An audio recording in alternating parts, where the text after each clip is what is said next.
What's up, y'all? I'm Aubrey, and this is my part 2 on why Christians believe that Christ is the only way to God.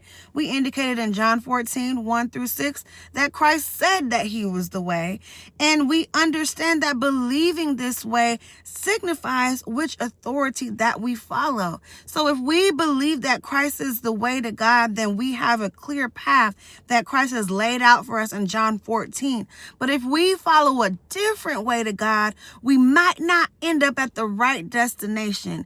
It's as if you're plotting some calculus points and then you end up somewhere wrong on the plane. You gotta end up at the right specific place, or you might be following something that's lesser than God. You might be following another spirit.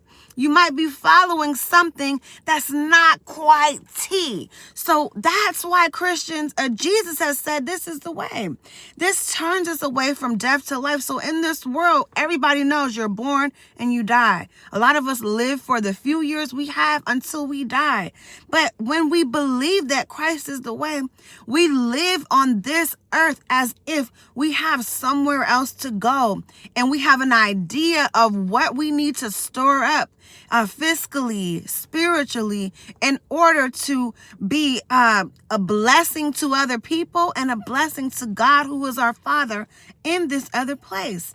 So the direction and guidance helps us to end up at the right place, so we don't open the door and the Wizard of Oz is there. When we follow Christ, we know once we open the door, we will be before our Father, who is God. So again, this direction and guidance not only leads us to the right entity, who is the creator of the universe, but it also leads us into a family, which is God. It says, in my Father's house, there's many rooms. So you can come with me because it's the Father's house. We can be a family. We are a family. God has instituted it this way before the foundation of the universe. So you don't have to believe the universal laws of life and death, because I have come back to remind you that there is only life, and death comes from you not believing that God is Father and Christ is the way through him.